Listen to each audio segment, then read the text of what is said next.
ಇವತ್ತು ನಮ್ಮೆಲ್ಲರ ಸರ್ವೋಚ್ಚ ನಾಯಕರಾದಂಥ ದೇವೇಗೌಡಜಿಯವರ ಧರ್ಮಪತ್ನಿ ಶ್ರೀಮತಿ ಚೆನ್ನಮ್ಮಾಜಿಯವರ ನುಡಿನಮನ ಕಾರ್ಯಕ್ರಮವನ್ನು ಮಂಡ್ಯ ಜಿಲ್ಲೆಯ ಕೇಂದ್ರ ಸ್ಥಾನದಲ್ಲಿ ವಿಶೇಷವಾಗಿ ನಮ್ಮ ಹೆಣ್ಣು ಮಕ್ಕಳ ಸಮ್ಮುಖದಲ್ಲಿ ಒಂದು ವಿಶೇಷವಾದಂಥ ರೀತಿಯಲ್ಲಿ ನಾವೆಲ್ಲರೂ ಸೇರಿ ಆಚರಣೆ ಮಾಡ್ತಾ ಇದ್ದೇವೆ. ಎಲ್ಲಕ್ಕಿಂತ ಮಿಗಿಲಾಗಿ ಇವತ್ತು ನಮ್ಮ ರಾಜ್ಯ ಮಟ್ಟದ ಅಧ್ಯಕ್ಷರು ಹಾಗೆ ನಮ್ಮ ಮಾಜಿ ಸಚಿವರಾದಂಥ ಲೀಲಾದೇವಿ ಆರ್ ಪ್ರಸಾದ್ ಅವರು ಹಾಗೆ ನಮ್ಮ ಜಿಲ್ಲೆಯ ಎಲ್ಲ ಮುಖಂಡರುಗಳು ಇವತ್ತು ಕಾರ್ಯಕ್ರಮದಲ್ಲಿ ಭಾಗಿಗಳಾಗಿ ಅವರಿಗೆ ಶ್ರದ್ಧಾಂಜಲಿಯನ್ನು ಅರ್ಪಿಸುವಂಥ ಒಂದು ಕಾರ್ಯಕ್ರಮ ಇದಾಗಿದೆ.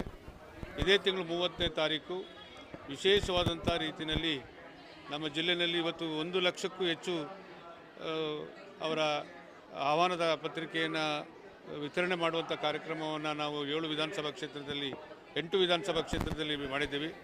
ಇವತ್ತು ಎಲ್ಲ ರೀತಿಯ ಬರ್ತೀವಿ ಅಂತಕ್ಕಂಥ ಸಾರಿಗೆ ವ್ಯವಸ್ಥೆನೂ ಮಾಡಿಕೊಡುವಂಥ ಕಾರ್ಯಕ್ರಮವನ್ನು ನಾವು ರೂಪಿಸ್ಕೊಂಡಿದ್ದೀವಿ. ಎಲ್ಲರೂ ಅಲ್ಲಿಗೆ ಹೋಗಿ ಇಡೀ ದಿನ ಆ ಕಾರ್ಯಕ್ರಮ ಯಶಸ್ವಿಯಾಗಿ ನಡೀಲಿಕ್ಕೆ ನಮ್ಮ ಜಿಲ್ಲೆಯಿಂದ ಭಾಗವಹಿಸುವಂಥ ಒಂದು ಕಾರ್ಯಕ್ರಮವನ್ನು ನಾವು ಹಮ್ಮಿಕೊಂಡಿದ್ದೀವಿ.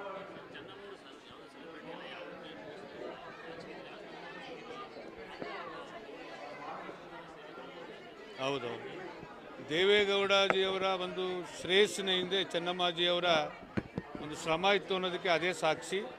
ಅಷ್ಟರ ಮಟ್ಟಿಗೆ ಅವರು ಎಲೆಮೆರೆ ಕಾಯಿ ರೀತಿಯಲ್ಲಿ ಅವರ ಜವಾಬ್ದಾರಿಯನ್ನು ನಿರ್ವಹಿಸಿದಂಥ ಕಾರಣದಿಂದ ಮನೆಗೆ ಈ ರಾಜ್ಯದ ಮೂಲೆಗಳಿಂದ ಬಂದಂಥ ಯಾವುದೇ ಜನಸಾಮಾನ್ಯರನ್ನು ಸಂತೈಸಿ ಕಳಿಸ್ತಾ ಇದ್ದಂಥವರು ಒಬ್ಬ ತಾಯಿಯಾಗಿ ಚೆನ್ನಮ್ಮಾಜಿಯವರು. ಆ ಕಾರಣದಿಂದ ಅವರ ಪ್ರೀತಿಗೆ ಅವ್ರು ಕೊಟ್ಟಂಥ ವಾತ್ಸಲ್ಯಕ್ಕೆ ಜನ ಸ್ತೋಮ ಆ ಮಟ್ಟದಲ್ಲಿ ಅವ್ರನ್ನ ನೋಡಿ ಆಶೀರ್ವಾದ ಮಾಡಿರ್ತಕ್ಕಂಥದ್ದನ್ನು ನಾವು ಕಾಣ್ತೇವೆ.